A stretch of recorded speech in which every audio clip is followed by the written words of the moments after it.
ಧನ್ಯವಾದಗಳನ್ನ ಅರ್ಪಿಸ್ತಾ ಇದೀವಿ. I understand, that's okay. Okay, so ಮೊದಲು ಬಂದಿರೋರಿಗೆ including me, thank you so much for your patience. ಪಾಪ ನಮ್ಮ ಟೀಮ್ ಅವ್ರು ಆಲ್ರೆಡಿ ರೆಡಿ ಇದ್ರು, but we were waiting for our other colleagues to join. So ಹಾಗಾಗಿ ಇಷ್ಟು ತಡ ಆಗಿದೆ. ಮೊದಲು ಬಂದಿರೋರಲ್ಲಿ ನಾವು ಕ್ಷಮೆಯನ್ನ ಯಾಚಿಸ್ತಾ ಕಾರ್ಯಕ್ರಮವನ್ನ ಪ್ರಾರಂಭ ಮಾಡ್ತಾ ಇದೀವಿ. ನಿಮ್ಮೆಲ್ಲರಿಗೂ ತಿಳಿದಿರುವಂತೆ ಕಂಸಾಳೆ ಫಿಲ್ಮ್ಸ್ ಮತ್ತು ಭುವನಂ ಎಂಟರ್ಟೈನ್ಮೆಂಟ್ ಅವರ ಮೊದಲ cinema. And so glad, March 8 ಮಾತ್ರ ನಾವು ಇಂಟರ್ನ್ಯಾಷನಲ್ ವುಮೆನ್ಸ್ ಡೇ ಸೆಲೆಬ್ರೇಟ್ ಮಾಡೋದಲ್ಲ, but every day is a women's day ಅಂತ ಹೇಳ್ಬೋದು. I am so happy to announce that Harshika Poonacha ಅವರ ಮೊದಲ ನಿರ್ದೇಶನದ ಸಿನಿಮಾ ಪ್ರೆಸ್ ಮೀಟ್ ಕಾರ್ಯಕ್ರಮಕ್ಕೆ ನಿಮ್ಮೆಲ್ಲರೂ ಇವತ್ತು ಆತ್ಮೀಯವಾಗಿ ಪ್ರೀತಿಯಿಂದ ಸ್ವಾಗತಿಸ್ತಾ ಇದೀವಿ. ಅಂಡ್ ಆಲ್ಸೋ ಐಮ್ ಶೋರ್ ನಿಮ್ಮೆಲ್ರಿಗೂ ಸಿನಿಮಾದ ಟೈಟಲ್ ಇದೆಲ್ಲ ಗೊತ್ತಿರೋದಿಲ್ಲ, ಬಿಕಾಸ್ ನನಗೇನೆ ಅದು ಸರ್ಪ್ರೈಸಿಂಗ್ ಆಗಿತ್ತು. ಅಂಡ್ ಆಲ್ಸೋ ಇವತ್ತು ಸಿನಿಮಾದ ಟೈಟಲ್ ಹಾಗೂ ಸಿನಿಮಾದ ಬಗ್ಗೆ ಹೆಚ್ಚಿನ ಮಾಹಿತಿಯನ್ನ ರಿವೀಲ್ ಮಾಡೋದಕ್ಕೋಸ್ಕರ ಇವತ್ತು ಪ್ರೆಸ್ ಮೀಟ್ ಅನ್ನ ಆಯೋಜನೆ ಮಾಡಿದ್ದೇವೆ. ಸೊ ಸಿನಿಮಾ ನಿಮ್ಮೆಲ್ರಿಗೂ ಇದೀಗಾಗಲೇ ನಾನು ತಿಳಿಸಿರೋ ತರ ಕಂಸಾಳೆ ಫಿಲ್ಮ್ಸ್ ಮತ್ತು ಭುವನಂ ಎಂಟರ್ಟೈನ್ಮೆಂಟ್ ಜೊತೆಯಾಗಿ ಹೊರತರ್ತಾ ಇದೆ. ಸೊ ಸಿನಿಮಾದ ಹೆಸರು Chiranjeevi Soujanya Gunam Dhoorta Lakshanam. So based on a true event. ಸಿನಿಮಾದ ಬಗ್ಗೆ ಹೆಚ್ಚಿನ ಮಾಹಿತಿಯನ್ನ ನಿರ್ದೇಶಕರು, ನಿರ್ಮಾಪಕರು ಹಾಗೂ ತಂಡದವರು ನಿಮ್ಗೋಸ್ಕರ ತಿಳಿಸ್ಕೊಡ್ತಾರೆ. ಮೊದಲಿಗೆ ಸಿನಿಮಾ ಬಗ್ಗೆ ತಿಳ್ಕೊಳ್ಳೋದಕ್ಕೋಸ್ಕರನೇ ಒಂದು ಅದ್ಭುತವಾದಂತ AV ಇದೆ. ಸೊ ನಿಮ್ಮೆಲ್ರಿಗೂ ತಿಳಿದಿರುವಂತೆ ಭೂಮಿಯನ್ನ ತಾಯಿಗೆ ಹೋಲಿಸ್ತೀವಿ, ಲಕ್ಷ್ಮಿ ಸರಸ್ವತಿ ಅಂದ್ರೆ ದುಡ್ಡನ್ನ, ವಿದ್ಯೆಯನ್ನ, ಶಕ್ತಿಯನ್ನ ಎಲ್ಲರನ್ನ ನಾವು ಸ್ತ್ರೀಗೆ ಅಂದ್ರೆ ಹೆಣ್ಣಿಗೆ ಹೋಲಿಸ್ತೀವಿ. ಆದ್ರೆ ಕ್ರೈಮ್ ರೇಟ್ಸ್ ಅಂತೂ ಕಡಿಮೆ ಆಗ್ತಾನೆ ಇಲ್ಲ. ಸೊ ಈ ಎಲ್ಲದರ ಜೊತೆಗೆ ಸಾಕಷ್ಟು ಇನ್ಫಾರ್ಮೇಶನ್ ಅನ್ನ ಕೊಡುವಂತ ಒಂದು ಅದ್ಭುತವಾದಂತ AV ಇದೆ. ಮೊದಲಿಗೆ AV ನೋಡ್ಬರೋಣ. AV please.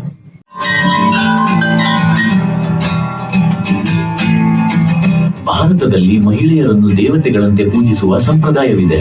ಪುರಾಣ ಕಥೆಗಳಲ್ಲಿ ಸ್ತ್ರೀಯರನ್ನು ಶಕ್ತಿ, ವಿದ್ಯೆ ಹಾಗೂ ಶ್ರೀಮಂತಿಯ ಸಂಕೇತವಾಗಿ ಚಿತ್ರಿಸಲಾಗಿದೆ.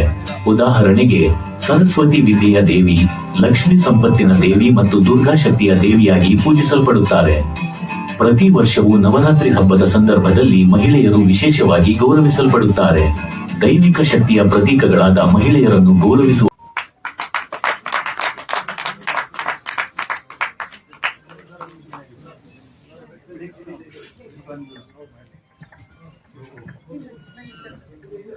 ಹಾಗೂ ಸಿನಿಮಾದ ನಿರ್ದೇಶಕಿಯಾಗಿರುವಂತಹ ಹರ್ಷಿಕಾ ಪೂರ್ಣಚ್ಚ ಅವರನ್ನ ಕೂಡ ವೇದಿಕೆಗೆ ಬರಮಾಡ್ಕೊಳ್ತಾ ಇದೀವಿ.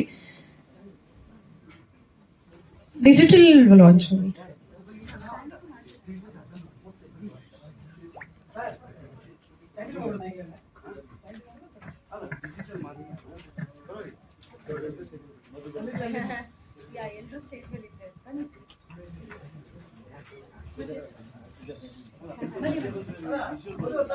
ಲಾಂಚ್ ಅಂತ ಹೇಳಿ we will go part.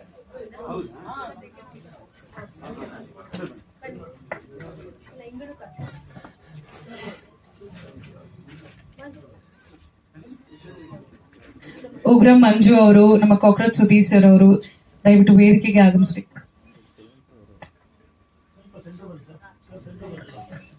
Ganesh ಅವರು ಸೌಜನ್ಯ ಗುಣಂ ಧೂರ್ತ ಲಕ್ಷಣಂ ಸಿನಿಮಾದ ಡಿಜಿಟಲ್ ಪೋಸ್ಟರ್ ಅನ್ನ ಲಾಂಚ್ ಮಾಡಿಕೊಡ್ಬೇಕಾಗಿ ವಿನಂತಿಸ್ಕೊಳ್ತಾ ಇದ್ದೀನಿ ಕಿಶೋರ್ ಸರ್ ಅವರಲ್ಲಿ. ಲಾಂಚ್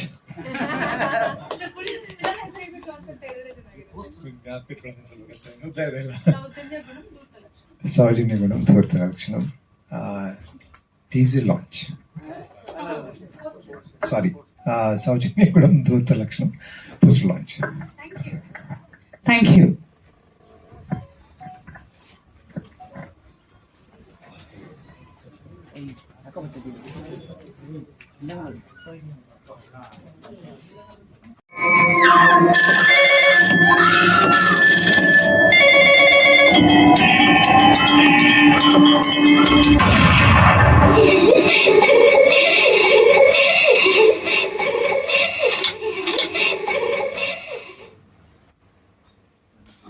ಗಣೇಶ್ ಅವರು, ಸುದಿ ಅವರು, ಉಗ್ರ ಮಂಜು ಅವರು, ಸೊ ನಿರ್ದೇಶಕರು, ನಿರ್ಮಾಪಕರು ಎಲ್ಲರೂ ಜೊತೆ ಆಗ್ಬೇಕಾಗಿ ವಿನಂತಿಸ್ಕೊಳ್ತಾ ಇದೀವಿ.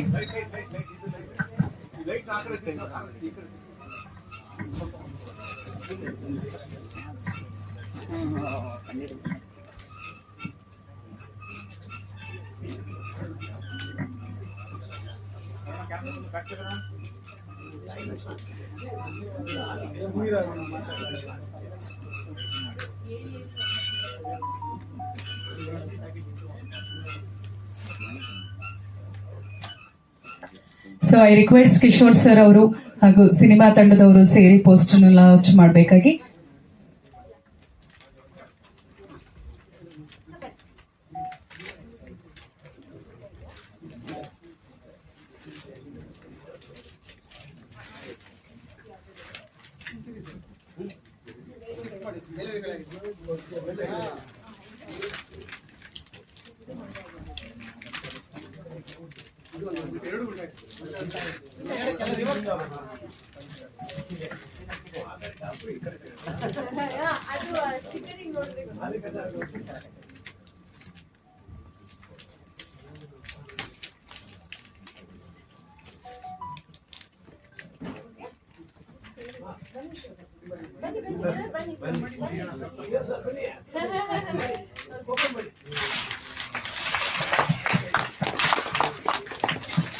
ಸೌಜನ್ಯ ಗುಣಂ ದೂರ್ತ ಲಕ್ಷಣಂ ಸಿನಿಮಾದ ಪೋಸ್ಟರ್ ಅನ್ನ ವಿದ್ಯುಕ್ತವಾಗಿ ಲಾಂಚ್ ಮಾಡ್ತಾ ಇದ್ದಾರೆ ಕಿಶೋರ್ ಸರ್ ಅವರು ಹಾಗೂ ನಮ್ಮ ಸಿನಿಮಾ ತಂಡದವರು. ಉಗ್ರಂ ಮಂಜು ಅವರು, ಕಾಕ್ರೋಚ್ ಸುದ್ದಿ ಅವರು, ಗಣೇಶ್ ಅವರು ಎಲ್ಲರೂ ಜೊತೆಯಾಗಿದ್ದಾರೆ.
ವೇದಿಕೆಗೆ ಮತ್ತೊಮ್ಮೆ ಆಗಮಿಸಬೇಕು ಉಗ್ರಂ ಮಂಜು ಅವರು, ಗಣೇಶ್ ಅವರು, ಕಾಕ್ರೋಚ್ ಸುದ್ದಿ ಅವರು, ನಿರ್ದೇಶಕರು, ನಿರ್ಮಾಪಕರು ದಯವಿಟ್ಟು ಕುಳಿತುಕೊಳ್ಬೇಕಾಗಿ ವಿನಂತಿಸ್ಕೊಳ್ತಾ ಇದ್ದೀನಿ.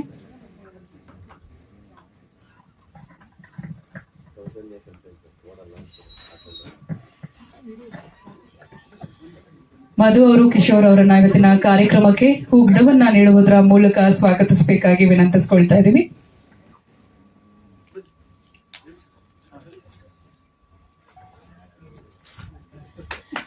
ಉಗ್ರ ಮಂಜು ಅವರನ್ನು ಕೂಡ ಕಾರ್ಯಕ್ರಮಕ್ಕೆ ಸ್ವಾಗತಿಸಬೇಕಾಗಿ ವಿನಂತಿಸ್ಕೊಳ್ತಾ ಇದ್ದೀವಿ. ಕಾಕ್ರೋಚ್ ಸುದ್ದಿ ಅವ್ರಿಗೂ ಕೂಡ ಕಾರ್ಯಕ್ರಮಕ್ಕೆ ಸ್ವಾಗತಿಸಬೇಕಾಗಿ ವಿನಂತಿಸ್ಕೊಳ್ತಾ ಇದ್ದೀವಿ.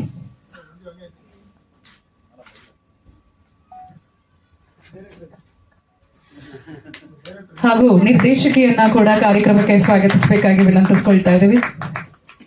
ಮತ್ತೊಬ್ರು ನಿರ್ಮಾಪಕರು ಆಗಿರುವಂತಹ ಭುವನಂ ಎಂಟರ್ಟೈನ್ಮೆಂಟ್ ವತಿಯಿಂದ ಭುವನ್ ಅವ್ರಿಗೂ ಕೂಡ ಕಾರ್ಯಕ್ರಮಕ್ಕೆ ಸ್ವಾಗತ. ಗಣೇಶ್ ಅವರನ್ನು ಕೂಡ ಕಾರ್ಯಕ್ರಮಕ್ಕೆ ಸ್ವಾಗತಿಸಬೇಕಾಗಿ ವಿನಂತಿಸ್ಕೊಳ್ತಾ ಇದ್ದೀವಿ.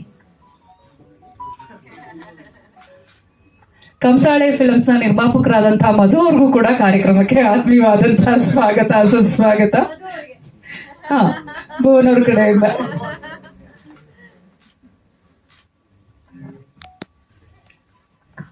ಈಗ ಭುವನಂ ಎಂಟರ್ಟೈನ್ಮೆಂಟ್ ಹಾಗೂ ಕಂಸಾಳೆ ಫಿಲ್ಮ್ಸ್ ಜೊತೆಯಾಗಿ ನಿಮ್ಮ ಮುಂದೆ ತರ್ತಾ ಇರುವಂತಹ cinema Soujanya Gunam Dhoorta Lakshanam. So this is name ಅಲ್ವಾ ಹರ್ಷಿಕಾ ಅವರೇ? So finally all right, okay. So ಹಾಗಾಗಿ ಈಗ ಮೊದಲಿಗೆ ಭುವನಂ ಎಂಟರ್ಟೈನ್ಮೆಂಟ್ ಕಡೆಯಿಂದ ಪ್ರಪ್ರಥಮ ಬಾರಿಗೆ ನಿರ್ಮಿಸ್ತಾ ಇರುವಂತಹ ಸಿನಿಮಾ ಕಂಸಾಳೆ ಫಿಲ್ಮ್ಸ್ ಅವರ ಜೊತೆಗೂಡಿ ಈಗ ನಮ್ಮ ಭುವನ್ ಅವರು ಮಾತಾಡಿದ್ರೆ ತುಂಬಾ ಚೆನ್ನಾಗಿರುತ್ತೆ. So we will start with Bhuvan.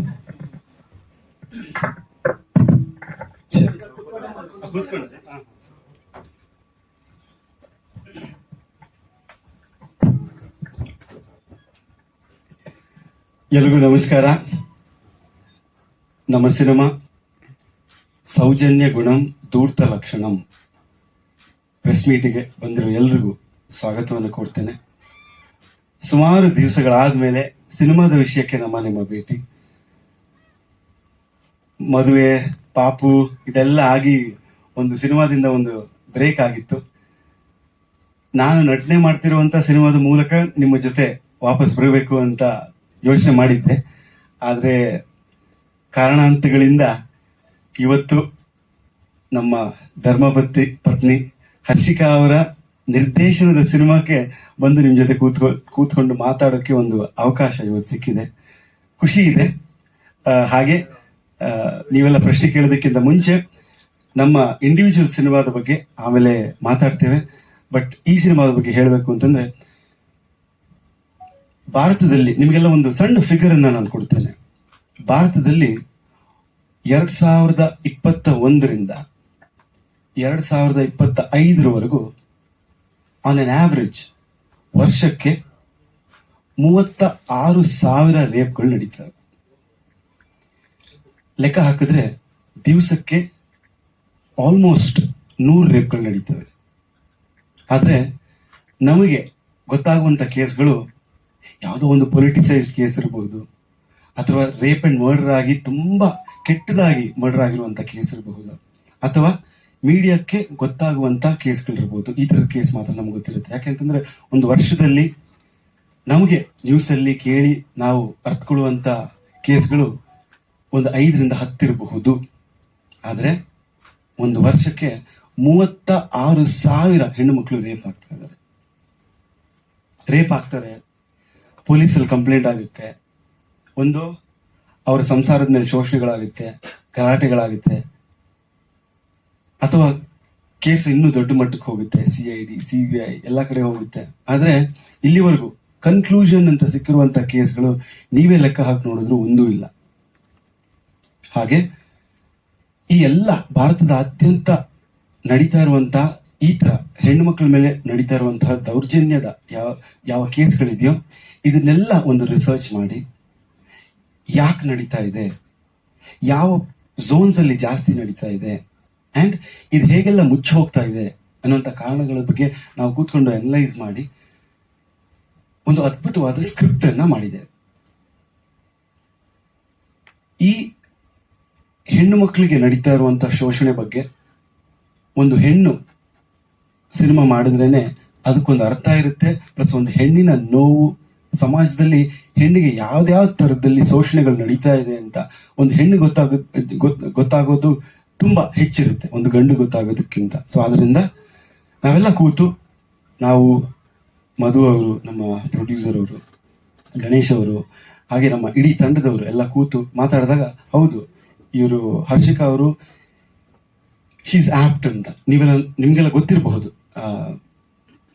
ಹಲವಾರು ವರ್ಷಗಳಿಂದ ಎಲ್ಲೆಲ್ಲಿ ಶೋಷಣೆಗಳಾಗ್ತಾ ಇದೆಯೋ, ಅದು ರಾಯಚೂರಲ್ಲಿ ಅಲ್ಲೊಂದು ರೇಪ್ ಅಂಡ್ ಮರ್ಡರ್ ಆಯಿತು. ಅಲ್ಲೊಂದು ತುಂಬಾ ಭೀಕರವಾಗಿರುವಂತಹ ಒಂದು ಕೇಸ್ ಅದು. ಅಂದ್ರೆ ಆ ಹೆಣ್ಣು ಮಗಳನ್ನ ರೇಪ್ ಮಾಡಿ ಮರ್ಡರ್ ಮಾಡಿ ಮರದ ಮೇಲೆ ಸುಟ್ಟಾಕ್ತಾರೆ.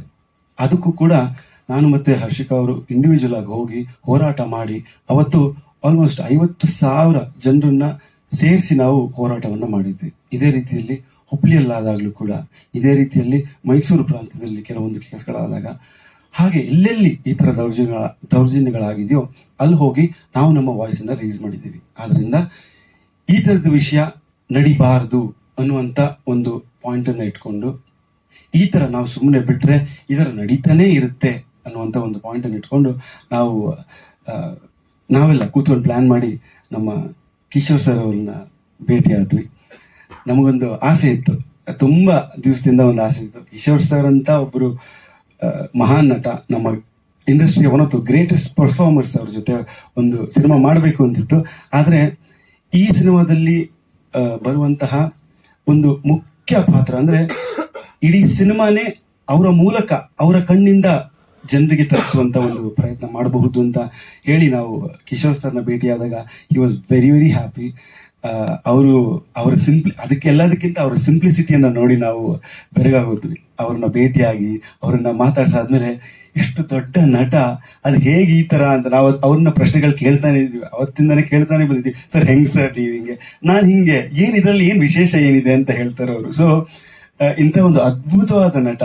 ನಾನು ಆಕ್ಚುಲಿ ಒಂದು ಆಕ್ಟಿಂಗ್ ಪರ್ಫಾರ್ಮೆನ್ಸ್ ಸ್ಕೂಲಲ್ಲಿ ಓದ್ತಾ ಇದ್ದಾಗ ಕಿಶೋರ್ ಸರ್ ಅವ್ರದ್ದು ಒಂದು ಕೇಸ್ ಸ್ಟಡಿ ಇತ್ತು ನಮಗೆ. ಅಂದ್ರೆ ಈ ಸಟಲ್ ಪರ್ಫಾರ್ಮೆನ್ಸ್ ಬಗ್ಗೆ ಒಂದು ಕೇಸ್ ಸ್ಟಡಿ ಇತ್ತು. ಅಂದ್ರೆ ಅವರು ಹೇಗೆ ಒಂದು ಪಾತ್ರ ಪ್ರವೇಶ ಮಾಡಿ ನಮಗೆ ನಾನು ಕಿಶೋರ್ ಅಲ್ಲ ಆ ಪಾತ್ರ ಅಂತ ನಿಮಗೆ ಕನ್ವಿನ್ಸ್ ಮಾಡ್ತಾರೆ ಅನ್ನುವಂತ ಒಂದು ಕೇಸ್ ಸ್ಟಡಿಯನ್ನ ಮಾಡಿದ್ವಿ. ಅವಾಗ ನೋಡಿನೇ ನಾವು your all like so excited. But ಇವ್ರನ್ನ ಭೇಟಿ ಆಗುವಾಗ ನನಗೆ it was a very different experience. So ಅವರು ತುಂಬಾ ಖುಷಿಯಾಗಿ ಈ ಒಂದು ನಮ್ಮ ಕಥೆಯನ್ನ ಕೇಳಿ, ಅಂದ್ರೆ ಫುಲ್ ಕಥೆ ಅಲ್ಲ, ಅವರಿಗೆ ಎಷ್ಟಾಗುತ್ತೋ ನಾವು ಅಷ್ಟನ್ನ ಎಕ್ಸ್ಪ್ಲೇನ್ ಮಾಡಿದ್ವಿ. ಅವರು ಇದನ್ನ ಕೇಳಿ ತುಂಬಾ ಖುಷಿಯಿಂದ ಒಪ್ಕೊಂಡ್ರು. ಸೊ ಅಲ್ಲಿಂದ ನಮಗೊಂದು ಆನೆ ಬಲ ಬಂದಂಗಾಯ್ತು. ಹಾಗೆ ಮಂಜು ಸರ್ ಅವರು, ನಮ್ಮ ಕಾಕ್ರೋಚ್ ಅವರು,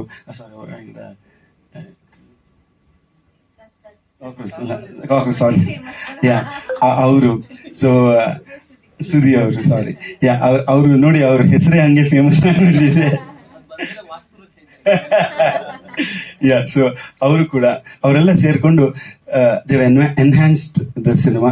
ಸೊ ಒಂದು ಟ್ರಿಪಲ್ ಸ್ಕ್ರೀನ್ ಪ್ಲೇ ತರದಲ್ಲಿ as a creative director. By the way ನಾನು ನಮ್ಮ ಹೆಂಡತಿಯವರಿಗೆ, ಧರ್ಮಪತ್ನಿಯವರಿಗೆ ಸಪೋರ್ಟ್ ಮಾಡೋದಕ್ಕೆ ಕ್ರಿಯೇಟಿವ್ ಡೈರೆಕ್ಟರ್ ಆಗಿ ಅವ್ರಿಗೆ ಸಪೋರ್ಟ್ ಮಾಡ್ತಾ ಇದ್ದೇನೆ. ಸೊ ಒಂದು ಕ್ರಿಯೇಟಿವ್ ಡೈರೆಕ್ಟರ್ ಆಗಿ ಅವರ ವಿತ್ ಪರ್ಮಿಷನ್ ನಾವೊಂದು ಪ್ಯಾರಲಲ್ ಸ್ಕ್ರೀನ್ ಪ್ಲೇ, ಅಂದ್ರೆ ಟ್ರಿಪಲ್ ಸ್ಕ್ರೀನ್ ಪ್ಲೇ ಒಂದು ಕಾನ್ಸೆಪ್ಟ್ ಅನ್ನ ಇಂಟ್ರೊಡ್ಯೂಸ್ ಮಾಡೋಣ ಅಂತ ಪ್ಲಾನ್ ಮಾಡ್ಕೊಂಡು ಮಾಡ್ತಾ ಇರುವಂತ ಒಂದು ಸಿನಿಮಾ.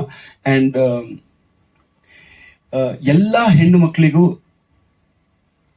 ರಿಲೇಟ್ ಮಾಡ್ಕೊಳ್ಳುವಂತ ಒಂದು ಸಿನಿಮಾ ಆಗುತ್ತೆ. ಅಂಡ್ ಒಂದು ಹೆಣ್ಣು ರೇಪ್ ಒಳಗಾದಾಗ ಅವರ ಮನಸ್ಥಿತಿ ಯಾವ ತರದಲ್ಲಿ ಇರುತ್ತೆ, ಆ ಸನ್ನಿವೇಶದಲ್ಲಿ, ಅದಾದ್ಮೇಲೆ ಅವರ ಮನಸ್ಥಿತಿ ಹೇಗಿರುತ್ತೆ, ಅದನ್ನ ಒಬ್ಬ ಇನ್ವೆಸ್ಟಿಗೇಟಿವ್ ಆಫೀಸರ್ ಆಗಿ ಕಿಶೋರ್ ಸರ್ ಅವರು ಹೇಗೆ ಅದನ್ನ ನೋಡ್ತಾರೆ, ಅವರ ಕಣ್ಣಿಂದ, ಅವರ ದೃಷ್ಟಿಕೋನದಲ್ಲಿ ಹೇಗೆ ನೋಡ್ತಾರೆ, ಅವ್ರು ಹೇಗೆ ತೋರಿಸ್ತಾರೆ ಅನ್ನುವಂತ ಒಂದು ಇದರಲ್ಲಿ ಸ್ಕ್ರೀನ್ ಪ್ಲೇ ಅಲ್ಲಿ ಈ ಕತೆ ಹೋಗುತ್ತೆ. ಸೊ ನಾನು ಜಾಸ್ತಿ ಮಾತಾಡಲ್ಲ, ಡೈರೆಕ್ಟರ್ ಅವರು ಇನ್ನು ನಿಮ್ಗೆ ಎಲ್ಲ ಡೀಟೇಲ್ಸ್ ಅನ್ನ ಕೊಡ್ತಾರೆ. ಬಟ್ ಒಂದು ಯೂನಿಕ್ ಆಗಿರೋ, ಟಚಿಂಗ್ ಆಗಿರುವಂತಹ, ರಿಯಾಲಿಟಿಗೆ ಹತ್ರ ಆಗಿರುವಂತಹ ಒಂದು ಸಿನಿಮಾನ ಮಾಡೋಣ ಅಂತ ಈ ಒಂದು ಕಥೆಯನ್ನ ಚೂಸ್ ಮಾಡಿದ್ದೀವಿ. ಸೊ ನಿಮ್ಮೆಲ್ಲರ ಹಾರೈಕೆ, ನಿಮ್ಮೆಲ್ಲರ ಸಪೋರ್ಟ್ ಯಾವತ್ತೂ ಇರ್ಲಿ ಅಂತ ಕೇಳ್ಕೊಂಡು ನನ್ನ ಮಾತನ್ನ ಮುಗಿಸ್ತೇನೆ. ಭುವನಂ ಎಂಟರ್ಟೈನ್ಮೆಂಟ್ ನ ಮೊದಲ ಸಿನಿಮಾ ನಿರ್ಮಾಪಕರಾಗಿ ಹೊರಬರ್ತಾ ಇದ್ದೀರಾ ಪ್ರೊಡಕ್ಷನ್ ಹೌಸ್ ಇಂದ. ಆಲ್ ದಿ ವೆರಿ ಬೆಸ್ಟ್ ನಿಮ್ಗೆ ಅಂತ ಹೇಳ್ತಾ, ಈಗ ನಮ್ಮ ಮತ್ತೊಬ್ರು ನಿರ್ಮಾಪಕರು ಆಗಿರುವಂತಹ ಮಧು ಅವರು, ಕಂಸಾಳೆ ಫಿಲ್ಮ್ಸ್ ನ ಮಧು ಅವರು ಒಂದೆರಡು ಮಾತುಗಳು. ಎಲ್ರಿಗೂ ನಮಸ್ಕಾರ. ಚಿ ಸೌಜನ್ಯ ಇದು ನಮ್ಮ ಪ್ರೊಡಕ್ಷನ್, ಎರಡನೇ ಪ್ರೊಡಕ್ಷನ್ ಅಲ್ಲಿ ನಾನು ಮತ್ತೆ ಭುವನ್ ಸರ್ದು ಎರಡು ಕಂಬೈನ್ ಮಾಡಿ ಮಾಡ್ತಾರೆ ಸಿನಿಮಾ. ಇದು ಬಂದು ನಮ್ಮ ಹರ್ಷಿಕಾ ಮೇಡಮ್ ಅವರು ಡೈರೆಕ್ಷನ್ ಮಾಡ್ತಿದ್ದಾರೆ. ಸೊ ಮೇಡಮ್ ನಾವು ಎಲ್ಲ ಕೂತ್ಕೊಂಡು ಪ್ಲ್ಯಾನ್ ಮಾಡ್ಬೇಕಾದ್ರೆ ಮೇಡಮ್ಮು ಮಾಡೋಣ, ಹಂಗೆ ಮಾಡೋಣ, ಹಿಂಗೆ ಮಾಡೋಣ ಅಂತ ಇದ್ರು. ನಾನು ಅವಾಗ ಮೇಡಮ್ ಒಂದು ಐಡಿಯಾ ಮಾಡಿ, ಡೈರೆಕ್ಷನ್ ನೀವೇ ಮಾಡಿಬಿಡಿ, ನಮ್ದೇನೇ ಸಪೋರ್ಟ್ ಇದ್ರು ನಾವು ಮಾಡ್ತೀವಿ, ನೀವೇನು ತಲೆ ಕೆಡಿಸ್ಕೋಬೇಡಿ ಅಂತ. ಆಮೇಲೆ ಬೇಸಿಕಲಿ ಬಂದು ಸಿನಿಮಾ ಇದು ಬಂದು ಪಕ್ಕಾ ಕ್ರೈಮ್ ಥ್ರಿಲ್ಲರ್ ಸಿನಿಮಾ. ಅದು ವಿಷಯ ಕ್ರೈಮ್ ಥ್ರಿಲ್ಲರು. ಅದಲ್ಲದೆ ವಿಷಯ ಏನು ಅಂದರೆ, ನಾವು ಇದನ್ನು ಆಲ್ಮೋಸ್ಟ್ ಅಟ್ ಎ ಟೈಮಲ್ಲೇ 5 ಲ್ಯಾಂಗ್ವೇಜಸ್ ಶೂಟಿಂಗ್ ಮಾಡಬೇಕು ಅಂತ ಪ್ಲ್ಯಾನ್ ಮಾಡಿದ್ದೀವಿ. ಸೊ ಅದರಿಂದ ಕಿಶೋರ್ ಸರ್ ಇದ್ದಾರೆ, ನಮ್ಮ ಮಂಜು ಇದ್ದಾರೆ, ನಮ್ಮ ಸುಧಿ ಇದ್ದಾರೆ, ಯಶ್ ಶೆಟ್ಟಿ ಇದ್ದಾರೆ ಇಲ್ಲಿ. ಅದು ಬಿಟ್ಟು ತೆಲುಗುವಿಂದ, ತಮಿಳಿಂದ ಮತ್ತು ಹಿಂದಿಯಿಂದ ಆರ್ಟಿಸ್ಟ್ನ ಕರೆ ಥರ ಪ್ಲ್ಯಾನ್ ಇದೆ. ಮಿಕ್ಕಿದೆಲ್ಲ ಯಾರು ಬರ್ತಾರೆ, ಎಲ್ಲ ಬರ್ತಿರೋದೆಲ್ಲ 3 ದಿನ ಪ್ಲ್ಯಾನ್ ಮಾಡಿ ಎಲ್ಲ ತೋರಿಸ್ತೀವಿ. ಇದು ಇದು ಫಸ್ಟ್ ಬರೀ ಇದು ಮಾತ್ರ, ಇದು ಡಿಜಿಟಲ್ ಮಾತ್ರ ಪೋಸ್ಟರ್ ಮಾಡಿದ್ದೀವಿ, ಪೋಸ್ಟರ್ ರಿಲೀಸ್ ಮಾಡಿದ್ದೀವಿ. ಸೊ ಆದ್ದರಿಂದ ನಿಮ್ಮ ಸಪೋರ್ಟು ಹೀಗೆ ಇರಲಿ. Thank you. Thank you Madhu Mariswamy ಅವರಿಗೆ ಧನ್ಯವಾದಗಳನ್ನ ಅರ್ಪಿಸ್ತಾ ಇದೀವಿ. ಈಗ ನಮ್ಮ ನಿರ್ದೇಶಕಿ ಹರ್ಷಿಕಾ ಪೂರ್ಣಚ ಅವರಿಗೆ ಆಲ್ ದಿ ವೆರಿ ಬೆಸ್ಟ್ ಅಂತ ಹೇಳ್ತಾ, ಅವರು ಸಿನಿಮಾದ ಬಗ್ಗೆ ಹೆಚ್ಚಿನ ಮಾಹಿತಿಯನ್ನ ನಿಮಗೋಸ್ಕರ ತಿಳಿಸ್ತಾರೆ.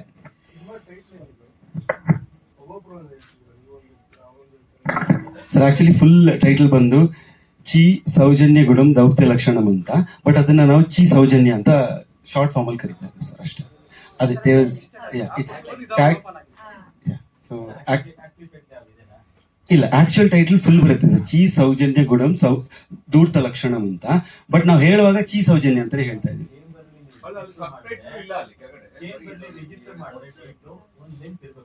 ಹೌದು, ಇಲ್ಲ ನಾವು ರಿಜಿಸ್ಟರ್ ಮಾಡಿರೋದು ಫುಲ್ ಇದೆ. ಇಲ್ಲಿ ನಾವು ಇದು ಬಿಕಾಸ್ ಪ್ರಿಂಟ್ ಅಲ್ಲಿ ಫುಲ್ ಬರ್ತಾ ಇರ್ಲಿಲ್ಲ ಅಂತ ವಿ ಪುಟ್ ಸೋ ಮಚ್ ಅಷ್ಟೇ. ಅದು ತುಂಬಾ ಕ್ಲಮ್ಸಿ ಆಗುತ್ತೆ ಅಂತ ಇಷ್ಟ ಹಾಕಿರೋದು. ಬಟ್ ನೀವು ಡಿಜಿಟಲ್ ಪೋಸ್ಟರ್ ನೋಡಿದ್ರಲ್ಲ, ಅದರಲ್ಲಿ ಫುಲ್ ಇದೆ. ಸೊ ಹೇಳ್ತಾರೆ ನಾವು ಮಾತಾಡಿದ್ಮೇಲೆ will have a question answer session. Thank you. Yes, ಮೊದಲನೇದಾಗಿ ಇಲ್ಲಿ ನೆರೆದಿರುವಂತ ಎಲ್ಲರಿಗೂ ನನ್ನ ನಮಸ್ಕಾರ. ನನಗೆ ನಾನೇ ಅನ್ಕೊಳ್ದೇ ಇರೋಂತ ಒಂದು ಪೊಸಿಷನ್ ನನಗೆ ಇವತ್ತು ಇಲ್ಲಿ ಬಂದಿರೋದು. ನಾನು ಅನ್ಕೊಂಡಿರ್ಲಿಲ್ಲ ನಾನು ಒಬ್ಬ ಚಿತ್ರನಟಿಯಾಗಿ ಸಿನಿಮಾಗಳು ಮಾಡ್ಕೊಂಡು ಹೋಗ್ತೀನಿ, ಆಸ್ ಅನ್ ಆಕ್ಟ್ರೆಸ್ ನಾನು ಸಿನಿಮಾ ಮಾಡ್ಕೊಂಡು ಹೋಗ್ತೀನಿ ಅಂತ ನಾನು ಅನ್ಕೊಂಡಿದ್ದು. ಡೈರೆಕ್ಷನ್ ಅನ್ನೋದು ಪ್ರೊಡಕ್ಷನ್ ಮಾಡ್ತೀನಿ ಅಂತ ನಾನು ನಿಮ್ಮೆಲ್ರಿಗೂ ಹೇಳಿದೆ, ನಾನು ಮಾಡ್ತೀನಿ ಪ್ರೊಡಕ್ಷನ್ ಅಂತ, ಅದನ್ನು ಕೂಡ ಪ್ಲಾನಿಂಗ್ ಅಲ್ಲಿ ಇದೆ. ಬಟ್ ಡೈರೆಕ್ಷನ್ ಎಲ್ಲೋ ಒಂದ್ ಕಡೆ ನಾನು ಅನ್ಕೊಂಡಿರ್ಲಿಲ್ಲ ನಾನು ಮಾಡಬಹುದಾ, ನಾನು ಮಾಡ್ತೀನಿ ಅಂತ. ಬಟ್ ಈ ತರದ್ ಒಂದಷ್ಟು ಇನ್ಸಿಡೆಂಟ್ಸ್ ಆದಾಗ, ಒಂದಷ್ಟು ಹೆಣ್ಮಕ್ಳಿಗೆ ಈ ತರ ದೌರ್ಜನ್ಯ ಆದಾಗ, ಒಂದಷ್ಟು ಕಡೆಗಳಲ್ಲಿ ನಾವು ಹೋಗಿ ಹೋರಾಟ ಮಾಡಿದಾಗ ಎಲ್ಲೋ ಒಂದ್ ಕಡೆ ಮನಸ್ಸಿನ ಆಳದಲ್ಲಿ ಅದೊಂದು ಆಸೆ ಇತ್ತು, ಇಲ್ಲ ಈ ತರದ ಕಥೆನ ತಗೋಬೇಕು, ಈ ತರದ್ ಏನಾದ್ರೂ ಒಂದು ಸೋಷಿಯಲ್ ಮೆಸೇಜ್, ಆ ಸಿನಿಮಾ ನೋಡಿ ಏನಾದ್ರೂ ನಾನೊಂದು ಇಬ್ಬರನ್ನ ಇಲ್ಲ 3 ಜನರನ್ನ ಚೇಂಜ್ ಮಾಡಕ್ ಆಗುತ್ತಾ ಅನ್ನೋ ಒಂದು ಶಕ್ತಿ ನನ್ನಲ್ಲಿ ಇದೆಯಾ, ಆತರ ಇದ್ರೆ ನಾನು ಆ ತರದೊಂದು ಸಬ್ಜೆಕ್ಟ್ ತಗೊಂಡು ನಾನು ಮಾಡ್ತೀನಿ ಅನ್ನೋ ಒಂದು ಆಸೆ ಇತ್ತು. ಬಟ್ ಈಗ ನನ್ಗೆ ನನ್ನ ಧರ್ಮ ಗಂಡ ಅಂತ ಹೇಳ್ತೀನಿ, ಭುವನ್ ಅವರು ಮತ್ತೆ ನಮ್ಮ ಪ್ರೊಡ್ಯೂಸರ್ ಮಧು ಅವರು, ಇವರೆಲ್ಲರೂ ನನ್ಗೆ ಸಪೋರ್ಟ್ ಮಾಡಿ, ಇಲ್ಲ ಮೇಡಮ್ ನೀವು ಮಾಡಿ, ನಾವು ಸಪೋರ್ಟ್ ಮಾಡ್ತೀವಿ, ನಿಮಗೆ ಯಾವ ತರ ಇನ್ಪುಟ್ಸ್ ಬೇಕು, ನಿಮ್ಗೆ ಯಾವ ತರ ಸಪೋರ್ಟ್ ಬೇಕು ನಾವು ಮಾಡ್ತೀವಿ, ನೀವು ನಿಂತ್ಕೊಳ್ಳಿ, ನೀವು ಮಾಡಿ ಅಂತ. ಸೊ ನಾವೆಲ್ಲ ಡಿಸ್ಕಸ್ ಮಾಡಿ ಈ ತರದೇ ಸಬ್ಜೆಕ್ಟ್ ಮಾಡ್ಬೇಕು, ಈ ತರದೇ ಒಂದು ಕಾನ್ಸೆಪ್ಟ್ ಇಟ್ಕೊಂಡು ಮಾಡ್ಬೇಕು ಅಂತ ಹೇಳಿ ನಾವು ಈ ಒಂದು ಸಿನಿಮಾನ ಚೂಸ್ ಮಾಡಿದ್ವಿ. ಭುವನ್ ಅವ್ರು ಹೇಳ್ದಂಗೆ ನಿಮ್ಗೆ ಗೊತ್ತು, ನಾವೇ ಪ್ರೆಸ್ ಮೀಟ್ ಗಳಲ್ಲಿ ನಾವೇ ಡಿಸ್ಕಸ್ ಮಾಡಿದಾಗ ಮಾತಾಡ್ಕೊಂಡಿದೀವಿ, ಅಲ್ಲ ಅಷ್ಟು ಒಂದು ಕ್ರೌರ್ಯತೆಯಿಂದ ಕೊಲ್ಬೇಕಿತ್ತ, ಅಷ್ಟು ಒಂದು ಅಂದ್ರೆ ನಾವು ಸಿನಿಮಾ ಪ್ರಮೋಷನ್ ಸಿನಿಮಾ ಇದಕ್ಕೆ ಬಂದಾಗ ನಮ್ಮ ಕಾನ್ವರ್ಸೇಷನ್ಸ್ ಅದಾಗ್ತಿತ್ತು ಅಲ್ಲ ವಾಸು ಸರ್, ನಾವು ಈ ತರ ರೇಪ್ ಮಾಡ್ಬಿಟ್ರಲ್ಲ, ಈ ತರ ಮರ್ಡರ್ ಮಾಡ್ಬಿಟ್ರಲ್ಲ, ಇಷ್ಟೊಂದು ದೌರ್ಜನ್ಯ ಬೇಕಿತ್ತ, ಆ ಹೆಣ್ಮಗು ಪಾಪ ಏನ್ ಮಾಡಿತ್ತು ಅಂತ ನಾವು ಮಾತಾಡ್ಕೊಂಡಿದೀವಿ. ಸೊ ನಾನ್ ಹೇಳೋದು ಇದು ಸಿನಿಮಾ ಇಲ್ಲ ಬರೀ ಪೊಲಿಟಿಕಲ್ ಇಲ್ಲ ಇನ್ನೊಂದ ಅಂತದ್ ಬರದೇ ಇಲ್ಲ. ನನ್ನ ಪ್ರಕಾರ ಒಂದು ಹೆಣ್ಣು ನಮ್ಮ ಮನೇಲಿ ಎಲ್ಲಾ ಹೆಣ್ಮಕ್ಳು ಇದಾರೆ, ಎಲ್ಲ ಹೆಣ್ಮಕ್ಳ ಮನ್ಸಿಗೆ ನಾವು ಮಿಡಿತೀವಿ, ನಮಗ್ ನೋವಾಗತ್ತೆ. ಸೊ ಅದಕ್ಕೊಂದು ಆ ಒಂದು ಕಾರಣಕ್ಕೆ ಈ ತರದ ಒಂದು ಸಬ್ಜೆಕ್ಟ್, ಕಮರ್ಷಿಯಲ್ ಸಿನಿಮಾ, ಹೊಡಿ ಬಡಿ ಸಿನಿಮಾ ಇಲ್ಲ ಲವ್ ಸಬ್ಜೆಕ್ಟ್ ತಗೊಂಡು ನಾನು ಬರ್ಬೋದಿತ್ತು ನಿರ್ದೇಶಕಿಯಾಗಿ, ಆದ್ರೆ ಸಮಾಜಕ್ಕೆ ಒಂದು ಮೆಸೇಜ್ ಕೊಡುವಂತ ಸಿನಿಮಾ ನಾನು ಮಾಡ್ಬೇಕು ಅನ್ನೋ ಆಸೆಯಲ್ಲಿ, ಹಾಗೆ ನನಗೆ ನಮ್ಮ ಟೀಮ್ ಈಗ ಕಿಶೋರ್ ಸರ್ ಅಂತ ಅದ್ಭುತ ನಟ ನನಗೆ ಸಿನಿಮಾದಲ್ಲಿ ಸಿಕ್ಕಿರೋದು ನನ್ನ ಅದೃಷ್ಟ. ನನ್ನ ಮೊದಲನೇ ನಿರ್ದೇಶನದ ಸಿನಿಮಾಕ್ಕೆ ಕಿಶೋರ್ ಸರ್ ಅಂತ ನಟ. ನನ್ಗೆ ಜಾಸ್ತಿ ಕೆಲಸ ಇರಲ್ಲ ಸರ್, ನಿಜವಾಗ್ಲೂ ನಾನ್ ನಿಮ್ಮ ಹತ್ರ ತುಂಬಾ ಕಲಿತೀನಿ ಈ ಸಿನಿಮಾ ಡೈರೆಕ್ಟ್ ಮಾಡ್ತಾ. ಅಂಡ್ ಆಫ್ ಕೋರ್ಸ್ ಸುದಿ ಅವರು, ಉಗ್ರಂ ಮಂಜು ಅವರು, ಇನ್ನೂ ಸಾಕಷ್ಟು ಅದ್ಭುತವಾದ ನಟರಿದ್ದಾರೆ ಸಿನಿಮಾದಲ್ಲಿ. ಏನ್ ಹೇಳಿದ್ರೆ ಗಟ್ಟಿಗಳು ಅಂತಾರಲ್ಲ, ಆ ತರದವರು ಸಿನಿಮಾದಲ್ಲಿ ಇದ್ದಾರೆ. ಸೊ ನನಗೆ ಜಾಸ್ತಿ ಕಷ್ಟ ಆಗಲ್ಲ, ಆದ್ರೆ ಈ ಕಾನ್ಸೆಪ್ಟ್ ನ ಒಂದು ಜನರ ಮನಸ್ಸಿನ ಆಳಕ್ಕೆ ನಾಟೋ ಹಾಗೆ ಅವ್ರಿಗದು ಅರ್ಥ ಆಗೋ ಹಾಗೆ, ನಾನು ಹೇಳಿದ್ನಲ್ಲ, ಒಂದು ಸೊಸೈಟಿಯಲ್ಲಿ ನಾನೊಂದು 2-3 ಜನರನ್ನ ಚೇಂಜ್ ಮಾಡಿದ್ರೆ ಸರ್ ಈ ಸಿನಿಮಾ ತೋರಿಸಿ ನಾನ್ ಗೆದ್ದಂಗೆ. That is the whole concept.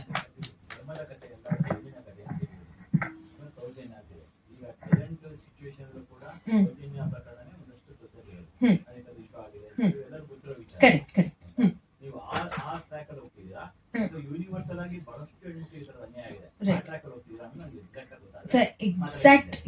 Exact ಏನ್ ಗೊತ್ತಾ ಸರ್, ಯೂನಿವರ್ಸಲ್ ಹೆಣ್ಮಕ್ಳು ಬಗ್ಗೆ ಸರ್, ಇದು ಯಾವುದೇ ಒಂದು ಹೆಣ್ಮಗುವಿನ ಕತೆ ಅಲ್ಲ. This is a universal story. Because Bhuvan ಅವ್ರು ಹೇಳ್ದಂಗೆ ಸರ್, ನೆನ್ಸ್ಕೊಳ್ಳಿ ಸರ್, 31,000 ಹೆಣ್ಮಕ್ಳು ರೇಪ್ ಅಂಡ್ ಮರ್ಡರ್ ಆಗ್ತಾರೆ ಅಂತ ಹೇಳಿದ್ರೆ ಒಂದು ವರ್ಷದಲ್ಲಿ, ಇಟ್ಸ್ ಅನ್ಇಮ್ಯಾಜಿನೇಬಲ್ ಸರ್. ಅಂದ್ರೆ ಅಷ್ಟು ಮಕ್ಕಳೇ ಹುಟ್ಟಲ್ಲ ಅನ್ಸುತ್ತೆ, ಅಷ್ಟು ಹೆಣ್ಮಕ್ಳು ಹೆಣ್ಮಕ್ಳ ಮೇಲೆ ದೌರ್ಜನ್ಯ ಆಗುತ್ತೆ. So this is not about one girl, this is about so many girls who have gone through this. So ಇಲ್ಲಿ ಯಾವುದೇ ಒಂದು ಮಗು ಬಗ್ಗೆ ಅಲ್ಲ ಸರ್. ಅದು ನಮ್ಮ ಕಥಾನಾಯಕಿ ಹೆಸರು ಸೌಜನ್ಯ. ಬಟ್ ಇಲ್ಲಿ ಯಾವುದೇ ವ್ಯಕ್ತಿಗತವಾಗಿ ಅವ್ರ ಮೇಲೆ ಅಂತ ನಾವು ಸಿನಿಮಾ ಮಾಡ್ತಾ ಇಲ್ಲ. This is over all.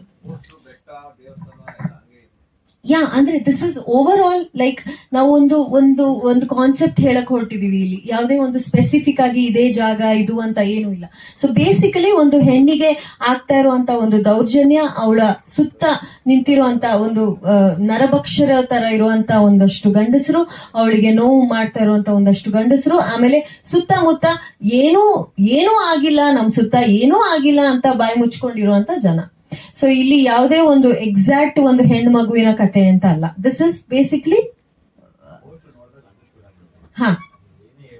Right sir, ಧರ್ಮದ ಕತೆ. That's what I am saying. ಆ ಸಬ್ ಟೈಟಲ್ ಬಂದ್ಬಿಟ್ಟು ಈಗ ನಾವು ಚೇಂಜ್ ಮಾಡಿರೋದು. ಸೊ ಅದರ ಬದಲು ಈಗ ನಾವು ಚೇಂಜ್ ಮಾಡಿರೋದು ಸೌಂದರ್ಯ. ನೋ ನಾವು ಈಗ ಅಲ್ಲಲ್ಲ, ಸಬ್ ಟೈಟ್ಲ್ ಅವರು ಧರ್ಮದ ಕಥೆಯಲ್ಲೇ ಹೆಣ್ಣಿನ ಕತೆ ಅಂತ, ಅದನ್ನೇ ಇವಾಗ ನಾವು ಚೇಂಜ್ ಮಾಡಿದೀವಲ್ವಾ. ಸೌಜನ್ಯ ಲಕ್ಷಣಂ ದೂತಲ.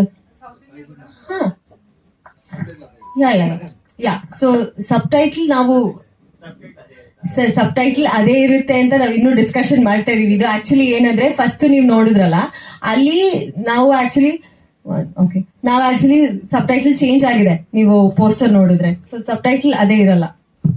ಮತ್ತೆ ಇಲ್ಲಿ ಯಾವುದೇ ಒಂದು ವ್ಯಕ್ತಿಗತವಾಗಿ ಒಬ್ಬರ ಮೇಲೆ ಸಿನಿಮಾ ಅಲ್ವೇ ಅಲ್ಲ ಸರ್. ಇದು ಅದಂತೂ ಕ್ಲಾರಿಟಿ ಇದೆ ನಮ್ಗೆ. ಒಬ್ಬರ ಮೇಲೆ ಒಂದು ಕತೆ, ಒಂದು ಹೆಣ್ಣಿನ ಮೇಲೆ ಅಲ್ಲ, ಓವರ್ ಆಲ್ ನಡೆದಿರುವಂತ ಅಷ್ಟು ಹೆಣ್ಣು ಮಕ್ಕಳಿಗೆ ಒಂದು ನ್ಯಾಯ ಒದಗಿಸೋದಕ್ಕೆ ಮಾಡ್ತಾ ಇರುವಂತ ಸಿನಿಮಾ. ನಮ್ಮ ಕಥಾನಾಯಕಿ, ಅದೇ ನಾನು ಸೌಂದರ್ಯ ಲಕ್ಷಣಂ ಧೂರ್ತ ಲಕ್ಷಣಂ ಅಂತ ಏನಕ್ಕೆ ಹೇಳ್ತೀವಿ ಅಂತ ಹೇಳಿದ್ರೆ, ಸಾರಿ ಸೌಂದರ್ಯ ಅಂತ ಇದ್ದೀನಿ, ಸೌಜನ್ಯ.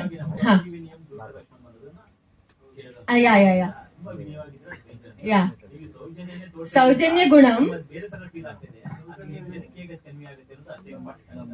ಸರ್. ಇದು ಏನಂದ್ರೆ, ಸೌಜನ್ಯ ಅನ್ನೋದು ನಮ್ಮ ಕಥಾನಾಯಕಿ ಹೆಸರು. ಬಟ್ ಇಲ್ಲಿ ಬರೀ ಆ ಒಂದು ಲಕ್ಷಣಗಳು, ಇವಾಗ ಕೆಲವರು ತುಂಬಾ ಏನ್ ಹೇಳೋದು ಸೌಜನ್ಯವಾಗಿರ್ತಾರೆ, ಬಟ್ ಅವ್ರು ಮಾಡ್ತಾ ಇರೋ ಕೆಲಸಗಳು ಬೇರೆ ಬೇರೆ ತರ ಇರುತ್ತೆ.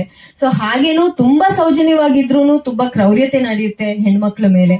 ಸೊ ಈ ರೀತಿಯಲ್ಲಿ ಅಷ್ಟೇ ಅಲ್ಲದೆ ಯಾವುದೇ ಒಂದು ಕಥಾನಾಯಕಿಗೆ, ನಾನು ಹೇಳಿದೆ ನನ್ನ ಕಥಾನಾಯಕಿ ಹೆಸರು ಸೌಜನ್ಯ, ಬೇರೆ ಏನು ಅಲ್ಲ.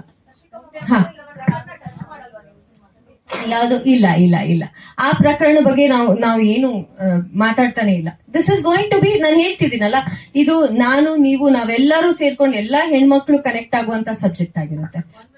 ಒಂದು ಹೆಣ್ಮಗು ಬಗ್ಗೆ ಕತೆ ಅಲ್ಲ.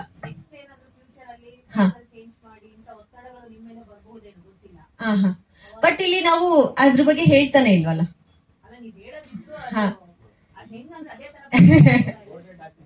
ಹಾ ರೈಟ್ ರೈಟ್ ರೈಟ್ ರೈಟ್. ಇಲ್ಲ ಸರ್, ಏನ್ ಗೊತ್ತಾ, ನಮ್ಮ ಸಿನಿಮಾಗೆ ಅದು ಪರ್ಫೆಕ್ಟ್ ಆಪ್ಟ್ ಟೈಟಲ್ ಅಂತ ನಾವು ತಗೊಂಡಿದೀವಿ. ಇದು ಸರ್ ಇಲ್ಲ ಸರ್, ಏನ್ ಗೊತ್ತಾ, ನಿಮ್ಗದು ದೇವಸ್ಥಾನ, ನೀವ್ ಹೇಳ್ತಿರೋ ದೇವಸ್ಥಾನ ಕಾಣಿಸಲ್ಲ ಅಲ್ಲ sir. It is not what you are expecting. ನೀವ್ ಅನ್ಕೊಂಡಿರೋ ದೇವಸ್ಥಾನ ಅಲ್ಲ ಅದು. ಸೊ ನಾನ್ ಹೇಳ್ತಿರೋದೇನಂದ್ರೆ, ನಾವು ಓವರ್ ಆಲ್ ಈಗ ಒಂದು ಹಳ್ಳಿಯಲ್ಲಿ ಇಲ್ಲ ಒಂದು ಊರಲ್ಲಿ ಇರುವಂತದ್ದು ಒಂದಷ್ಟು ಅಂಶಗಳನ್ನ ನಾವು ತೋರಿಸಿದೀವಿ ಹೊರತು ಯಾವುದನ್ನು ನಾವು ಇದು ಇದೆ ಅಂತ ತೋರಿಸ್ತಾ ಇಲ್ಲ. ಓಕೆ, ಸೊ ನಾನು ಆಮೇಲೆ ಕ್ವೆಶನ್ಸ್ ನಾನು ಆನ್ಸರ್ ಮಾಡ್ತೀನಿ ಸರ್, ಡೆಫಿನೆಟ್ಲಿ. ಈಗ ಥ್ಯಾಂಕ್ ಯು. ಸೊ ಈಗ ಉಗ್ರಂ ಮಂಜು ಅವ್ರು ಮಾತಾಡ್ಬೇಕು.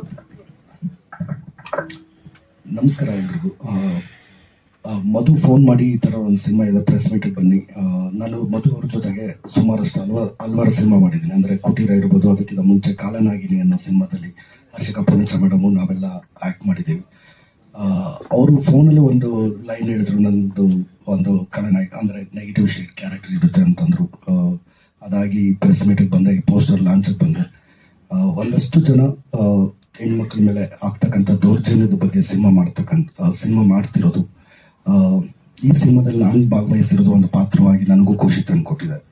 ಹಾಗೆ ಹರ್ಷಿಕಾ ಮೇಡಮ್ ಅವರು ಈ ಸಿನಿಮಾ ನಿರ್ದೇಶನ ಮಾಡ್ತಿರೋದು. ನಾನು ಇಷ್ಟು ವರ್ಷದಲ್ಲಿ ಒಂದು ಮಹಿಳೆ ನಿರ್ದೇಶನ ಮಾಡ್ತಿರೋ ಸಿನಿಮಾ, ಇದರಲ್ಲಿ ನಾನು ಫಸ್ಟ್ ಅಂದ್ರೆ ಒಬ್ರು ಮಹಿಳೆ ಒಂದು ಸಿನಿಮಾ ಮಾಡ್ತಿರೋದ್ರಲ್ಲಿ ಫಸ್ಟ್ ವರ್ಕ್ ಮಾಡ್ತಿದ್ದೀನಿ. ಆಲ್ ದ ಬೆಸ್ಟ್ ಮೇಡಮ್, ಒಳ್ಳೇದಾಗ್ಲಿ. ಹಾಗೆ ಮಧು ಅವ್ರು ಇರ್ಬೋದು, ಹಾಗೆ ಭುವನ್ ಅವರು ಪ್ರೊಡ್ಯೂಸ್ ಮಾಡ್ತಿರೋದು, ಒಳ್ಳೇದಾಗ್ಲಿ ಅವ್ರಿಗೂ. ಹಾಗೆ ಕಿಶೋರ್ ಸರ್ ಜೊತೆಗೆ ನಾನು ಬಹಳಷ್ಟು ವರ್ಷಗಳ ಹಿಂದೆ ಬಿರುಗಾಳಿ ಅನ್ನೋ ಸಿನಿಮಾದಲ್ಲಿ ಅವ್ರ ಜೊತೆ ಆಕ್ಟ್ ಮಾಡಿದ್ದೆ. ಮತ್ತೆ ಈ ತರ ಅದ್ಭುತ ನಟರ ಜೊತೆ ಯಾವಾಗ ಆಕ್ಟ್ ಮಾಡ್ತೀನಿ ಅನ್ನೋದು ಒಂದು ಕುತೂಹಲ ಇತ್ತು. ಆಮೇಲೆ ಕಿಶೋರ್ ಸರ್ ಈ ಸಿನಿಮಾದಲ್ಲಿ ಆಕ್ಟ್ ಮಾಡ್ತಿದ್ದಾರೆ ಅಂದಾಗ ಬಹಳನೇ ಸಂತೋಷ ಆಯ್ತು ಸರ್.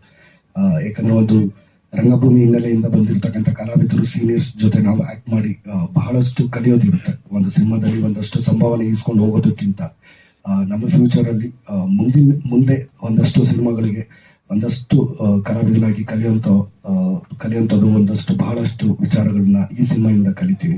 ಯಾಕಂದ್ರೆ ಇದರಲ್ಲಿ ಸಂಭಾವನೆ ಸಿಗುತ್ತೆ ಸರ್. ಅದು ಇದಕ್ಕೆ ಮುಂಚೆ ಹೆಂಗಿದ್ರು ಹೌದು. ಹಾಗಾಗಿ ಸಂತೋಷ ಸರ್.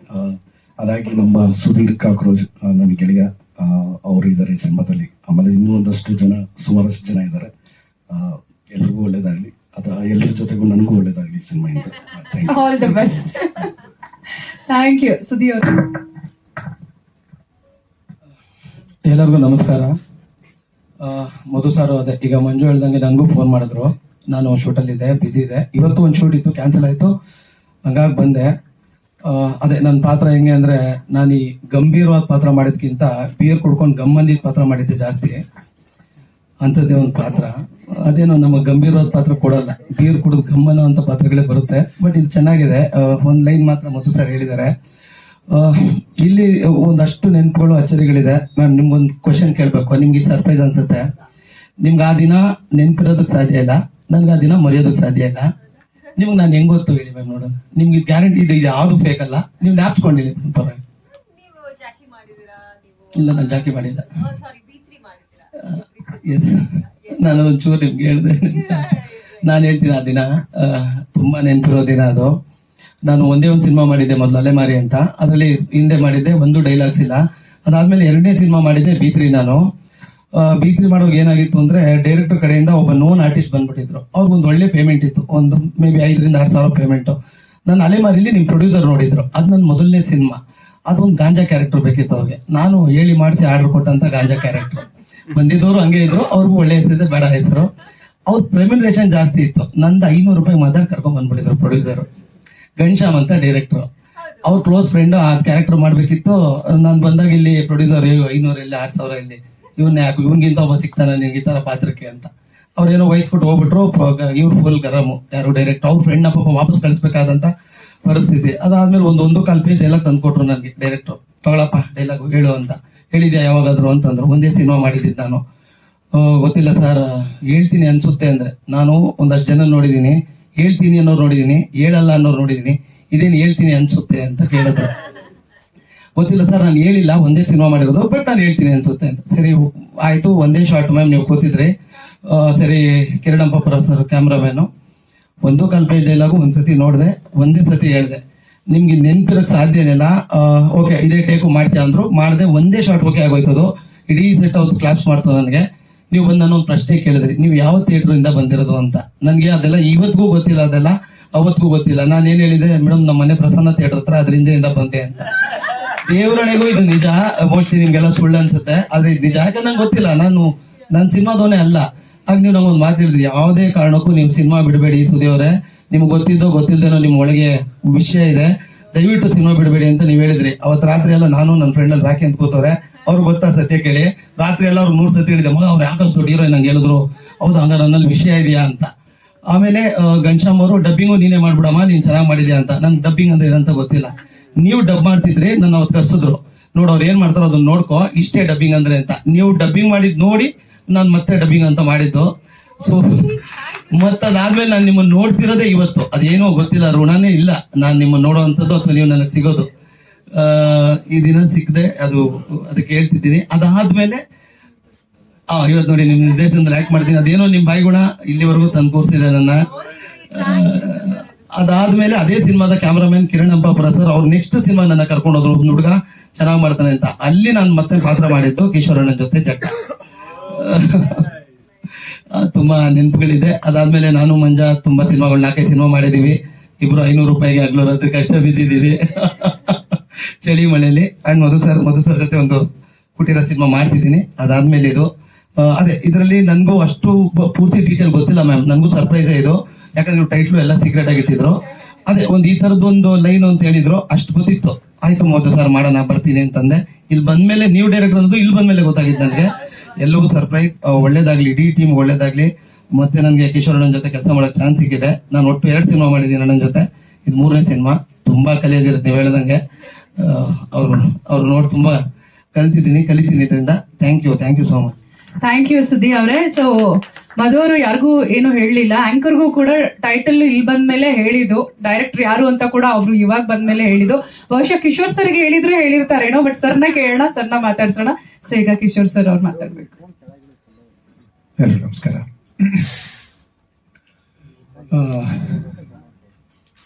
ತುಂಬಾ ಮುಖ್ಯವಾದ ವಿಷಯದ ಬಗ್ಗೆ ಒಂದು ಸಿನಿಮಾ ಇದು ಅಂತ ನನಗೆ ಅನ್ಸುತ್ತೆ. ಈ ವಿಷಯ ಯಾಕೆ ಅಂದ್ರೆ ತುಂಬಾ ದೊಡ್ಡ ಸಮಸ್ಯೆ. ನಾವು ನಮ್ಮ ಮನೆಯಲ್ಲಿ ನಡೆದಿಲ್ಲ ಅನ್ನೋದಕ್ಕೆ ಕಣ್ಮುಚ್ಕೊಂಡು ಎಲ್ಲ ಚೆನ್ನಾಗಿದೆ, ಎಲ್ಲ ಆರಾಮಾಗಿದೆ, ನಮ್ಮ ಇಂಡಸ್ಟ್ರಿಯಲ್ಲಿ ಮೀಟು ಇಲ್ಲ ಅಂತ ಹೇಳಿದ್ರಲ್ಲ, ಹಂಗೆ ಇಲ್ಲೇನು ನಡೆದಿಲ್ಲ ಅಂತ ಡಿನಯಲಲ್ಲಿದ್ದೀವಿ. ಆದರೆ ಅಂಕಿಅಂಶಗಳು ಬೇರೆನೇ ಕತೆ ಹೇಳ್ತಾ ಇದೆ. ಅದು ಅವ್ರು ಹೇಳಿದ ಅಂಕಿಅಂಶಗಳು ರಿಪೋರ್ಟೆಡ್ ಕೇಸಸ್, ರಿಪೋರ್ಟ್ ಆಗದೆ ಹೋಗೋ ಕೇಸಸ್ ಇದರ ಡಬಲ್ ಟ್ರಿಪಲ್ ಇರುತ್ತೆ. ಯಾಕಂದ್ರೆ ನಮ್ಮ ಸಮಾಜವೇ ಆಗಿದೆ.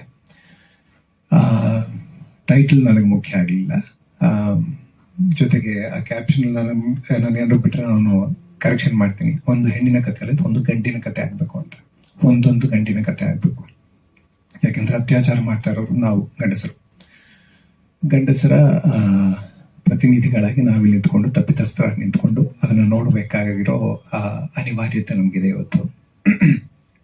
ಈ ವಿಷಯ ಯಾಕೆ ಅಂದ್ರೆ, ಇವತ್ತು ನೀವು ವರ್ಲ್ಡ್ ವಿಮೆನ್ ಸೇಫ್ಟಿ ಇಂಡೆಕ್ಸ್ ನೋಡಿದ್ರೆ 128ನೇ ಪೊಸಿಷನ್ ಇದ್ದೀವಿ 177 ದೇಶಗಳಲ್ಲಿ. ನಮ್ಮದು ನಮ್ಮ ಕಲ್ಚರ್ ಬಗ್ಗೆ ನಾವು ಮಾತಾಡ್ತೀವಿ. ಯತ್ರ ನಾರ್ಯಸ್ತು ಪೂಜ್ಯಂತೆ ರಮಂತೆ ತತ್ರ ದೇವತಾ ಅಂತ ಹೇಳ್ತೀವಿ, ಶ್ಲೋಕಗಳು ಹೇಳ್ತೀವಿ, ಪೂಜೆ ಮಾಡ್ತೀವಿ, ದೇವರ ಸ್ಥಾನದಲ್ಲಿ ಹೆಣ್ಣನ್ನ ಕೂರಿಸಿದೀವಿ. ಆದರೂ 128ನೇ ಪೊಸಿಷನ್ ಇದ್ದೀವಿ. ಸಾವಿರಾರು ರೇಪ್ಗಳು ನಡೀತಾ ಇವೆ. ಅದು ರಿಪೋರ್ಟೆಡ್, ಅನ್ರಿಪೋರ್ಟೆಡ್ ಬೇಕಾದಷ್ಟು. ಇವತ್ತಿಗೂ ಎಷ್ಟೊಂದು ವಿಡಿಯೋ, ಮಣಿಪುರದಲ್ಲಂತ ನಡೆದಂತ ವಿಡಿಯೋ ತೆಗೆದು ಅದನ್ನ ಪ್ರಚಾರ ಮಾಡಿದಂತ ಪ್ರಕರಣಗಳು, ಹೀಗೆ ಸಾವಿರಾರು. ಸೊ ನಮ್ಮ ಮನೇಲಿ ನಡೆದಿಲ್ಲ ಅನ್ನೋದಕ್ಕೆ ನಾವು ಆರಾಮಾಗಿದ್ದೀವಿ, ಅದು ಕೂತ್ಕೊಂಡಿದ್ದೀವಿ, ಇಲ್ಲಿ ನಗ್ತೀವಿ, ಮಾತಾಡ್ತೀವಿ, ಎಲ್ಲ ಆಗ್ತೀವಿ. ಯಾರ್ದಾರು ಮನೇಲಿ ಇದು ನಡೆದ್ರೆ ನಗೋಕ್ಕಾಗತ್ತಾ? ಆ ಮನೆಗಳ ಪರಿಸ್ಥಿತಿ ನೋಡಿ, ಆ ಅಪ್ಪ ಅಮ್ಮಂದಿರ ಪರಿಸ್ಥಿತಿ ನೋಡಿ, ಅವರ ಅಣ್ಣ ತಮ್ಮಂದಿರ, ಅಕ್ಕ ತಂಗಿಯರ, ಸಂಬಂಧಿಕರ ಪರಿಸ್ಥಿತಿ ನೋಡಿ. ಸೊ ಹಾಗಾಗಿ ಈ ವಿಷಯದ ಬಗ್ಗೆ ಈ ವಿಷಯ ದಾಖಲಾಗಬೇಕು. ಅದನ್ನು ಸಿನಿಮಾದಂತಹ ಪವರ್ಫುಲ್ ಮೀಡಿಯಂ ಮೂಲಕ ಹೇಳಬೇಕು ಅಂತ ನನಗೆ ಅನ್ಸುತ್ತೆ. ಸೊ ಹಾಗಾಗಿ ಸಿನಿಮಾ ಆಗೋದು ಈ ವಿಷಯ ಅನಿವಾರ್ಯತೆ, ಅಗತ್ಯ, ಅನಿವಾರ್ಯ, ಅಗತ್ಯ. ನಮಗೆ ನಾವು ನಮ್ಮ ದೇಶ ಅಂತ ಇಟ್ಕೊಳ್ಳೋಣ. ಸದ್ಯಕ್ಕೆ ಪ್ರಪಂಚದಲ್ಲಿ ಎಲ್ಲೆಡೆ ಇದೇ ತರದ ಪರಿಸ್ಥಿತಿನೇ ಇದೆ. ಬಲಾಢ್ಯರೆಲ್ಲರೂ ಬಲಹೀನರನ್ನ ಶೋಷಿಸೋದು ಅದು ಸಹಜ ಆಗೋಗಿದೆ. ಇವತ್ತೆಲ್ಲೇ ಇರೋದು ಬಹುಜನರು ಅಂದ್ರೆ ಬಹುಜನರು ಅಂತ ಹೇಳಬಾರ್ದು, ಬಹುಸಂಖ್ಯಾತರು ಅಲ್ಪಸಂಖ್ಯಾತರನ್ನ ಮೇಲೆ ದಬ್ಬಾಳಿಕೆ ಮಾಡೋದು, ಬಲಾಢ್ಯರು ಬಲಹೀನರ ಮೇಲೆ ದಬ್ಬಾಳಿಕೆ ಮಾಡೋದು, ಅದು ಸಹಜ ಅನ್ನೋ ಮಟ್ಟಿಗೆ ಒಪ್ಪಿತವಾಗೋಗಿದೆ ಈ ಸಮಾಜದಲ್ಲಿ. ಅದನ್ನ ಪ್ರಶ್ನೆ ಮಾಡಬೇಕು. ಯಾರು ಪ್ರಶ್ನೆ ಮಾಡಬೇಕು? ಈ ತರದ ಕಲಾ ಮಾಧ್ಯಮಗಳು ಪ್ರಶ್ನೆ ಮಾಡಬೇಕು. ನಾನು ಅವಾಗವಾಗ ಹೇಳ್ತಾ ಇರ್ತೀನಿ, ಜನಪರವಲ್ಲದ ಕಲೆ ಅರ್ಥಪೂರ್ಣವಲ್ಲ, ಸಂಪೂರ್ಣವಲ್ಲ ಅಂತ. ಜನರ ಪರವಾಗಿ ನಿಂತ್ಕೋಬೇಕು ಕಲಾ ಮಾಧ್ಯಮಗಳು. ಜನರ ಪ್ರಶ್ನೆಯನ್ನ ಎತ್ತಬೇಕು, ಜನರ ಸಮಸ್ಯೆಗಳನ್ನ ದಾಖಲು ಮಾಡಬೇಕು. ಅದು ಇನ್ನೂ 100 ವರ್ಷ 1000 ವರ್ಷ ನಮ್ಮ ನೆನಪಾಗಿ ಉಳ್ಕೋಬೇಕು. ನಮ್ಮ ಇತಿಹಾಸದಲ್ಲಿ ನಾವು ಮಾಡಿದ ತಪ್ಪುಗಳನ್ನ ತಿದ್ದುಕೊಳ್ಳೋದಕ್ಕೆ ಒಂದು ಪಾಠ ಆಗಬೇಕು. ಸೊ ಸಿನಿಮಾ ಮೂಲಕ ಬರೋದು ತುಂಬಾ ಮುಖ್ಯ ಆಗುತ್ತೆ ಅಂತ ನನಗನ್ಸುತ್ತೆ. ಹಾಗಾಗಿ ಈ ವಿಷಯದ ಬಗ್ಗೆ ಸುಮಾರು ಸಿನಿಮಾಗಳಾಗಿವೆ. ಎಷ್ಟು ಮಾಡಿದ್ರು ಸಾಲದು, ಬದಲಾವಣೆ ಏನೂ ಆಗಿಲ್ವಲ್ಲ. ಸೊ ಬದಲಾವಣೆ ತರುವಂತಹ ಮಾಧ್ಯಮ ಸಿನಿಮಾ. ಸೊ ಈ ತರದ ಮಾಧ್ಯಮವನ್ನು ಬಳಸಿ ಈ ವಿಷಯವನ್ನ ಮಾತಾಡಲೇಬೇಕಾದ್ದು ಅನಿವಾರ್ಯತೆ. ಅದು ಯಾವುದೇ ಕೇಸ್ ಆಗಿರ್ಬೋದು. ಒಂದು ಕೇಸಿನ ಬಗ್ಗೆ ಅಂತಲ್ಲ ಇದು. ಅದು ಇವತ್ತು ಸುದ್ದಿಯಲ್ಲಿರೋ ಕಾರಣಕ್ಕೆ ಅದನ್ನ ಬಳಸಿದ್ದಾರೆ ಅಂತನೂ ಅಲ್ಲ. ಯಾಕಂದ್ರೆ ನಿರ್ಭಯ ಅಂತ ಇಟ್ಕೊಂಡ್ರು ಆಗುತ್ತೆ, ಯಾವುದೇ ಇಟ್ಕೊಂಡ್ರು ಆಗುತ್ತೆ. ನಮ್ಗೆ ಇಲ್ಲಿ ಈ ಸಮಸ್ಯೆ ಮುಖ್ಯ ಆಗ್ಬೇಕಾಗತ್ತೆ. ಯಾಕಂದ್ರೆ ಆ ಮಕ್ಕಳು ಯಾರದ್ದೋ ಅಕ್ಕ, ತಂಗಿ, ಮಗಳು, ತಾಯಿ, ಏನ್ ಬೇಕಾದ್ರೂ ಆಗಿರ್ಬೋದು. ಸೊ ನಾವೆಲ್ಲರೂ ಒಂದು ಸಮಾಜವಾಗಿ ಒಂದು ಸ್ವಸ್ಥ ಸಮಾಜವನ್ನ ನಿರ್ಮಾಣ ಮಾಡಬೇಕು ಅಂದ್ರೆ ಖಂಡಿತ ಈ ಸಮಸ್ಯೆಯನ್ನ ನಾವು ಬಗೆಹರಿಸ್ಕೊಳ್ಳೇಬೇಕಾಗತ್ತೆ. ಅದಕ್ಕೆ ಈ ಸಿನಿಮಾ ಎಲ್ಲೋ ಒಂದು ಕಡೆ ಆ ಆಲೋಚನೆಯ ಬೀಜವನ್ನ ಬಿತ್ತಿದ್ರೆ ದೊಡ್ಡ ಸಾರ್ಥಕತೆ ಈ ಸಿನಿಮಾ ಅಂತ ನನಗನ್ಸುತ್ತೆ. ಜೊತೆಗೆ ಈ ವಿಷಯ ಯಾಕೆ ಅದೊಂದು ಮಾತಾಡ್ತಾ ಈ ವಿಷಯ ಸಿನಿಮಾ ಬರಬೇಕು ಅಂತ. ಈ ಸಿನಿಮಾ ಒಂದು ಹೆಣ್ಣು ಡೈರೆಕ್ಟ್ ಮಾಡಬೇಕು ಯಾಕೆ ಅಂತ ಅದು ಮಾಡ್ತಾ ಇರೋದು ನನಗೆ ಯಾಕೆ ಖುಷಿ ಅನಿಸ್ತು ಅಂದ್ರೆ, ಏನೇ ಮಾಡಿದ್ರು ನಾವು ಶೋಷಕ ಸಮುದಾಯ, ನಾವು ಗಂಡಸರು, ಹೆಣ್ಣು ಶೋಷಿತರು, ಏನೇ ಹೇಳ್ಬೋದು, ಏನೇ ಸಮಾನತೆ ಬಗ್ಗೆ ನಾವು ಪಾಠ ಮಾಡ್ಬೋದು. ಇವತ್ತು ನಮ್ಮಲ್ಲಿ ಪ್ರಜಾಪ್ರಭುತ್ವ ಇದೆ, ಎಲ್ಲರೂ ಸಮಾನ ಅಂತ ಹೇಳೋದು. ಇವತ್ತು ಅಸಮಾನತೆ ಹಾಗೆ ಇದೆ. ಇವತ್ತು ಅಂಕಿಅಂಶಗಳು ತೋರಿಸ್ತಾ ಇವೆ ನಮಗೆ. ಅಂಕಿಅಂಶಗಳು ಸುಳ್ಳು ಹೇಳಲ್ವಲ್ಲ. ಹಾಗಾಗಿ ನಮ್ಮನ್ನು ನಾವು ತಿದ್ದುಕೊಳ್ಳೋದಕ್ಕೆ ಇದೊಂದು ಅವಕಾಶ ಆಗ್ಬೋದು. ಜೊತೆಗೆ ಒಂದು ಹೆಣ್ಣಿನ ದೃಷ್ಟಿಯಲ್ಲಿ ಅದು ನಮಗೆ ಕಾಣಬೇಕು. ಗಂಡಿನ ದೃಷ್ಟಿ ಏನೇ ಆದ್ರೂ ಅದು ಥರ್ಡ್ ಪಾರ್ಟಿ ಪರ್ಸ್ಪೆಕ್ಟಿವ್ ಆಗಿ, ಥರ್ಡ್ ಪಾರ್ಟಿನೂ ಅಲ್ಲ ಅದು, ಏನದು ಅಬ್ಯೂಸರ್ ಪಾರ್ಟಿ ಪರ್ಸ್ಪೆಕ್ಟಿವ್. ಯಾರೋ ಕೊಲೆ ಮಾಡಿದವನು ಕೊಲೆ ಬಗ್ಗೆ ಸಿನಿಮಾ ಮಾಡ್ದಂಗೆ ಆಗ್ಬಿಡುತ್ತೆ ನಾವುಗಳು ಮಾಡಕ್ ಹೋದ್ರೆ. ಸೊ ಒಂದು ಹೆಣ್ಣಿನ ದೃಷ್ಟಿಯಿಂದ ಈ ಕಥೆಯನ್ನು ಹೇಳಬೇಕಾದ ತುಂಬಾ ಮುಖ್ಯ. ತುಂಬಾ ಚಿಕ್ಕ ಚಿಕ್ಕ ನುವಾನ್ಸಸ್ ಬರ್ಲಿಕ್ಕೆ ಸಾಧ್ಯ ಇದೆ. ಹಾಗಾಗಿ ಹೆಣ್ಣೆ ಈ ಕಥೆಯನ್ನ ಹೇಳಿದ್ರೆ ಚೆಂದ ಅಂತ ನನಗನ್ಸುತ್ತೆ. ಹಾಗಾಗಿ ನನಗೆ ಖುಷಿ ಆಯ್ತು ಅವ್ರು ಮಾಡ್ತಾ ಇರೋದು ಈ ಸಿನಿಮಾನ. ಇನ್ನೇನು ಹೇಳೋದಿಲ್ಲ. ಏನಾದ್ರು ಪ್ರಶ್ನೆಗಳಿದ್ದರೆ ಮಾತಾಡುವ ಖಂಡಿತ.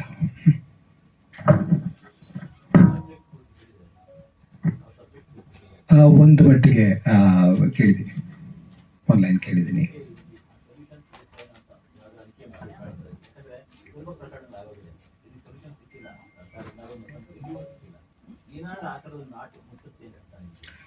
ಪ್ರಯತ್ನ ಪಡ್ತಾನೆ ಇರಬೇಕು ಅನ್ಸುತ್ತೆ. ಪ್ರಯತ್ನ ಬಿಡಬಾರ್ದು. ಯಾಕೆಂದ್ರೆ ಪೂರ್ತಿ ಸಮಾಜದ ಒಳಿತಿನ ಪ್ರಶ್ನೆ ಇದು. ಜೊತೆಗೆ ಎಲ್ಲ ನಮ್ಮ ಸುತ್ತಮುತ್ತ ಇರೋ ಎಲ್ಲ ಹೆಣ್ಣು ಮಕ್ಕಳ ಪ್ರಶ್ನೆ. ಇವತ್ತಿಗೆ ಹೆಣ್ಮಕ್ಳು ಸೇಫ್ ಆಗಿಲ್ಲ ಅಂತಾರೆ. ಇಲ್ಲಿ ಬಂದು ಹೋಗೋ ಹೆಣ್ಮಕ್ಳು ಇಲ್ಲಿಂದ ಮನೆಗೆ ಎಲ್ಲರೂ ತಲುಪೋ ತನಕ ಸೇಫ್ ಆಗಿದಾರಾ ಇಲ್ವಾ ಅಂತ ನಮ್ಮನೆ ನಾವು ಕೇಳ್ಕೊಂಡ್ರೆ ಪ್ರಶ್ನೆ ಇಲ್ಲ ಅಂತ ನಮ್ಗೆ ಗೊತ್ತಿಲ್ಲ. ಸೊ ಯಾವಾಗ ಏನ್ ಬೇಕಾದ್ರೂ ಆಗಬಹುದು. ಆ ತರದ ಮನಸ್ಥಿತಿಯ ಸಮಾಜವಂತ ನಾವು ನಿರ್ಮಾಣ ಮಾಡಿದೀವಿ. ಅದನ್ನ ತಿದ್ದೋದಕ್ಕೆ ಖಂಡಿತ ಸಿನಿಮಾ ಎಷ್ಟೊಂದು ಪ್ರಭಾವಶಾಲಿ ಮಾಧ್ಯಮ ಆಗಿರೋದ್ರಿಂದ ಖಂಡಿತ ಪ್ರಯತ್ನ ಪಡ್ಬೋದು. ಖಂಡಿತ ಸಾಧ್ಯ ಕೂಡ ಇದೆ. ಅಟ್ಲೀಸ್ಟ್ ಒಂದಷ್ಟು ಆಲೋಚನೆಗಳನ್ನ ಬಿತ್ತೋದಕ್ಕೆ ಸಾಧ್ಯ ಇದೆ. ಈ ತರದ ಅಬ್ಯೂಸರ್ಸ್ ಯಾರಿದ್ದಾರೆ, ರೇಪಿಸ್ ಯಾರಿದ್ದಾರೆ, ಅವರ ಮನಸ್ಸಿನಲ್ಲೇ ಒಂದಷ್ಟು ಪ್ರಶ್ನೆಗಳನ್ನ ಹುಟ್ಟಾಕ್ಲಿಕ್ಕೆ ಸಾಧ್ಯ ಆದ್ರೆ, ನಮ್ಮ ಮನಸ್ಸಿನಲ್ಲೂ ಒಂದಷ್ಟು ಅದಕ್ಕೆ ಈಗ ನಮ್ಮ ಯಾವ ಕ್ರಿಯೆ ಈ ತರದ ಒಂದು ಸಮಾಜವನ್ನು ಸೃಷ್ಟಿ ಮಾಡ್ತಾ ಇದೆ, ನಾವ್ ಎಲ್ಲಿ ಇಡುತ್ತಾ ಇದ್ವಿ, ಒಂದು ಪೂರ್ತಿ ಸಮಾಜವಾಗಿ ಎಲ್ಲಿ ಇಡುತ್ತಾ ಇದ್ವಿ ಅಂತ ಕ್ವಶನ್ ಮಾಡ್ಕೊಳಕ್ಕೆ ನಮಗೂ ಆಗುತ್ತಲ್ಲ. ಸೊ ಈ ತರದ ಸಿನಿಮಾಗಳು ಮತ್ತೆ ಮತ್ತೆ ಬರ್ತಾ ಇರಬೇಕು, ನಮಗೆ ಜ್ಞಾಪಿಸ್ತಾ ಇರಬೇಕು. ನಾವು ಒಂದೊಂದು, ಈಗ ನಿರ್ಭಯ ಕೇಸ್ ಆಯ್ತು, ಅಷ್ಟು ಬ್ರೂಟಲ್ ರೇಪ್ ಮಾಡ. ಬಿಲ್ಕಿಸ್ ಬಾನು ಕೇಸ್ ಆಯ್ತು, ಅಷ್ಟೊಂದು ಬ್ರೂಟಲ್ ರೇಪ್ ಮಾಡ. ಅದಾದ ನಂತರ ಏನಾಗಿದೆ, ಬಿಲ್ಕಿಸ್ ಬಾನುವಿನ ಅತ್ಯಾಚಾರಿಗಳು ಹೊರಗಡೆ ಸುತ್ತಾ ಇದ್ದಾರೆ, ಅವ್ರನ್ನ ಸನ್ಮಾನ ಮಾಡ್ತಾ ಇದ್ದಾರೆ. ಸೊ ಆ ತರದ ಒಂದು ಸಮಾಜ ನಾವು ನಿರ್ಮಾಣ ಮಾಡ್ತಾ ಇದ್ವಿ. ಸೊ ಎಲ್ಲರೂ ಅವರು ಕ್ವಶನ್ ಮಾಡ್ಕೋಬೇಕಾಗತ್ತೆ. ಎಲ್ಲ ರಾಜಕಾರಣಿಗಳಿಂದ ಹಿಡಿದು ಸಾಮಾನ್ಯ ಜನರ ತನಕ ಎಲ್ಲರೂ ಅವ್ರನ್ನ ಕ್ವಶನ್ ಮಾಡ್ಕೋಬೇಕಾಗತ್ತೆ. ಅಂತದಕ್ಕೆ ಅವ್ರನ್ನ ಬಡ್ದು ಅವಾಗ ಎಬ್ಸೋದಕ್ಕೆ ಕುವೆಂಪು ಸತ್ತಂತಿ ಹರನ್ನು ಬಡಿದು ಎಚ್ಚರಿಸೋದಕ್ಕೆ ಡಿಂಡಿಮ ಬಾರಿಸ್ತಾ ಇರ್ಬೇಕಾಗತ್ತೆ. ಸಿನಿಮಾ ಆ ತರದ ಒಂದು ಡಿಂಡಿಮ. ಇದರಲ್ಲಿ ಅಂದ್ರೆ ಪೊಲೀಸ್ ಅಧಿಕಾರಿ ಅಂತ ಹೇಳಿದ್ರೆ, ಒಂದು ಪೊಲೀಸ್ ಅಧಿಕಾರಿ ವ್ಯವಸ್ಥೆಯ ಭಾಗ ಮಾತ್ರವಾಗಿರದೆ ಅವನು ಜನಪರವಾಗಿ ಅವನ ನಿಜವಾದ ಕೆಲಸ ಜನಪರವಾಗಿ ನಿಂತ್ಕೊಂಡು ಮಾಡಿದ್ರೆ ಏನಾಗುತ್ತೆ ಅನ್ನೋದು ಎರಡೂ ಕಣ್ಣಿಂದ ನೋಡ್ಲಿಕ್ಕೆ ಪ್ರಯತ್ನ ಮಾಡ್ತಾ ಇದ್ದಾರೆ.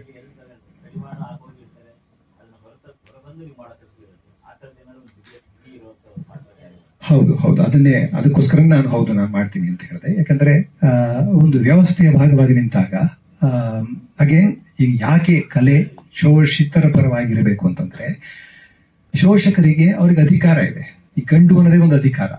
ಜೊತೆಗೆ ಅಧಿಕಾರದಲ್ಲೂ ಇದ್ರೆ ಅವರು ಇನ್ನು ಅವ್ರನ್ನ ನೀವು ಹಿಡಿಯಕ್ಕೆ ಆಗಲ್ಲ, ಅವ್ರ ವಿರುದ್ಧ ನಿಂತ್ಕೊಳ್ಳೋಕೆ ಆಗಲ್ಲ. ಸೊ ಜನ ನಿಲ್ಲಬೇಕಾಗಿತ್ತು, ಧ್ವನಿ ಎತ್ತಬೇಕಾಗಿತ್ತು ಶೋಷಿತರ ಪರವಾಗಿ, ಕಲೆ ನಿಲ್ಲಬೇಕಾಗಿತ್ತು ಶೋಷಿತರ ಪರವಾಗಿ, ಬಲಹೀನರ ಪರವಾಗಿ. ಸೊ ಇಲ್ಲಿ ಬಲಹೀನರು ಅಂದ್ರೆ ಒಂದು ಹೆಣ್ಣು ಬಲಹೀನಿ ಅಂತಲ್ಲ, ಬಟ್ ನೇಚರ್ನಲ್ಲೇ ಕೆಲವು ವಿಷಯಗಳಿದೆ. ಇಲ್ಲಿ ಯಾಕೆ ಗಂಡಸರು ರೇಪ್ ಆಗಲ್ಲ, ಆದ್ರೂ ತುಂಬಾ ಕಡಿಮೆ. ಯಾಕೆ ಹೆಣ್ಣು ಮಕ್ಕಳನ್ನೇ ರೇಪ್ ಆಗ್ತಾ ಇದೆ? ಇಲ್ಲೆಲ್ಲ ನಾವು ಎಲ್ಲವನ್ನೂ ಪ್ರಶ್ನೆ ಮಾಡ್ಕೋಬೇಕು. ಕುತ್ಕೊಂಡು ಎಲ್ಲವನ್ನೂ ಪ್ರಶ್ನೆ ಮಾಡ್ಕೊಳ್ತಾನೆ ಅಷ್ಟೇ ಈ ಸಮಸ್ಯೆ ಇಷ್ಟೊಂದು ದೊಡ್ಡ ಸಮಸ್ಯೆ ಇದು. ಇದಕ್ಕೆ ನಾವು ಪರಿಹಾರ ಕಂಡುಕೊಳ್ಳೋ ದಿಕ್ಕಿನಲ್ಲಿ ನಾವು ನಡೆಯಕ್ಕೆ ಸಾಧ್ಯ ಆಗುತ್ತೆ ಅಂತ ಖಂಡಿತ ಅನ್ಸುತ್ತೆ ಸಿನಿಮಾ ಮೂಲಕ.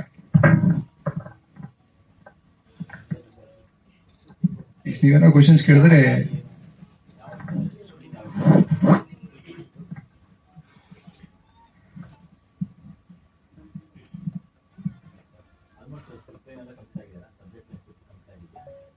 ನಾವು ಒಂದು ಬೇಸಿಕ್ ಆಗಿ ಪ್ರಿಪೇರ್ ಮಾಡ್ಕೊಂಡಿದೀವಿ ಸರ್. ಇನ್ನು we are working on the complete script. So script ಒಂದು ಪೂರ್ತಿ ನಾವೇನ್ ಅನ್ಕೊಂಡಿದೀವಿ ನಾವು ಅದನ್ನ ರೆಡಿ ಮಾಡ್ಕೊಂಡಿದೀವಿ. ಬಟ್ ಇದಷ್ಟು ನಾನು ಹೇಳ್ದಂಗೆ ಇದು ಒಂದು ಹೆಣ್ಣಿನ ಕತೆ ಅಲ್ಲ ನಾನು ಹೇಳ್ದಂಗೆ. ಸೊ ಆದಷ್ಟು ಇರೋದ್ರಿಂದ ಸರ್ ಹೇಳ್ದಂಗೆ ಬೇರೆ ಬೇರೆ ಸ್ಕ್ರೀನ್ ಪ್ಲೇ, ನಾವು ಭುವನ್ ಅವ್ರು ಹೇಳ್ದಂಗೆ ಟ್ರಿಪಲ್ ಸ್ಕ್ರೀನ್ ಪ್ಲೇ ಪ್ಲಾನ್ ಮಾಡ್ತಾ ಇದೀವಿ. ಸೊ ಆದಷ್ಟು ನಾವೊಂದು ಸಿನಿಮಾ ಮಾಡಿದ್ಮೇಲೆ ನಾನಾಗ್ಲೇ ಹೇಳ್ದಂಗೆ ಅದು ನಾಟ್ಬೇಕು, ಅದು ಯಾವ್ದಾದ್ರು ಒಂದು ರೀತಿ ಒಂದು ಡಿಫರೆನ್ಸ್ ಕ್ರಿಯೇಟ್ ಮಾಡಬೇಕು. ಸೊ ಒಂದು 2 ತಿಂಗಳಲ್ಲಿ will start the shoot.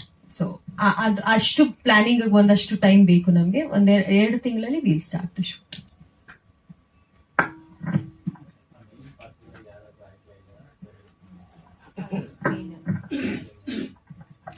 Sir, ಈ ಸಿನಿಮಾ ಕಿಶೋರ್ ಸರ್ ಕಣ್ಣ ಮೂಲಕ, ಅವರ ಪಾತ್ರದ ಮೂಲಕ ಜನರಿಗೆ ತಲುಪಿಸುವಂತ ಒಂದು ಪ್ರಯತ್ನ. ಆದ್ರೆ ನಾನು ಹೇಳಿದಂಗೆ 3 ಸ್ಕ್ರೀನ್ ಪ್ಲೇ ಒಟ್ಟಿಗೆ ಹೋಗುವಂತ ಒಂದು ಸಿನಿಮಾ. ಸೊ ಮೇನ್ ಆಗಿ ಮೇನ್ ಭೂಮಿಕೆಯಲ್ಲಿ ಕಿಶೋರ್ ಸರ್ ಅವರು ಇರ್ತಾರೆ. ಅದ್ರ ಜೊತೆ ಒಂದು ಹೀರೋಯಿನ್ ಪಾತ್ರನೂ ಬರುತ್ತೆ. ಅದ್ರ ಜೊತೆ 2 ಮೇನ್ ಹೀರೋಯಿನ್ ಪಾತ್ರಗಳು ಬರುತ್ತೆ. ಇನ್ನು ಒಂದು ವಿಲನ್ದು ಪಾತ್ರಗಳು, ಅದರಲ್ಲಿ ನಮ್ಮ ಮಂಜು ಅವರು ಮತ್ತೆ ಸುದಿ ಅವರು ಇರ್ತಾರೆ. ಸೊ ಪಾತ್ರಗಳು ಹಲವಾರಿದೆ ಸರ್. ಈಗ ಈ ಪ್ರೆಸ್ ಮೀಟ್ ನ ಒಂದು ಉದ್ದೇಶ ಏನು ಅಂತಂದ್ರೆ, ಈ ತರ ಒಂದು ಸಿನಿಮಾ ಮಾಡ್ತಾ ಇದ್ದೀವಿ ಅಂತ ತಿಳಿಸೋದಕ್ಕೆ ಹೊರತು ಬೇರೆ ಇನ್ನು ಕಂಪ್ಲೀಟ್ ಡೀಟೇಲ್ಸ್ ನಾವು ನೆಕ್ಸ್ಟ್ ಪ್ರೆಸ್ ಮೀಟ್ ಅಲ್ಲಿ ಫುಲ್ ಆಗಿ ನಿಮಗೆಲ್ಲ ಡೀಟೇಲ್ಸ್ ಎಲ್ಲ ಕೊಡ್ತೇವೆ.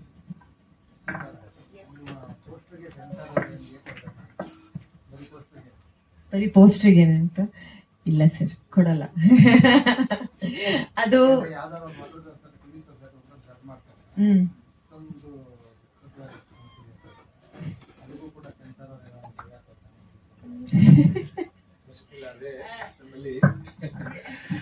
ನಮ್ಮ ಸಮಾಜಕ್ಕೆ ಕೊಡ್ಬೇಕು ಮೊದಲು. ಅಷ್ಟೊಂದು ಕ್ರೌರ್ಯ ತುಂಬಿದೆ ನಮ್ಮ ಸಮಾಜದಲ್ಲಿ. ನಾವು ಸಿನಿಮಾಗಳನ್ನ ಸೆನ್ಸರ್ ಮಾಡ್ದಂಗೆ ಕೂತಿದ್ವಿ, ಸಮಾಜನ ಸೆನ್ಸರ್ ಮಾಡ್ತಾ ಇಲ್ಲ.